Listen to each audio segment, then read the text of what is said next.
Okay, here I'm going to teach some of the finer points on the kettlebell clean, clean up some of the clean up some of those uh, sticking points that might be slowing you up a little bit, and one of them most commonly is the bell crashing down on the top of the forearm when you're going into that rack position. And when you have the technique down, but that's still happening, a lot of times it's a little bit more momentum that you're generating. Of course it is, because it's not kind of like fluidly going into that space. And what I would recommend, what I usually see, is things going away from the midline of the body. Like you'll see an elbow kind of go away from the midline.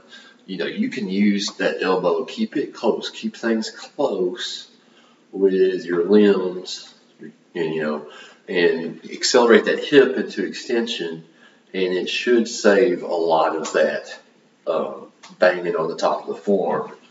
And so instead of going something like this, which that was a little bit of a banging, keep the elbow close,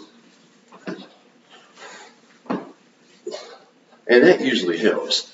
And a good way to kind of really emphasize that is to just act like there's glue inside of your arm and with your rib cage, and it's not separating. And that's just going to make it more dependent on your hips to actually drive that kettlebell into that space.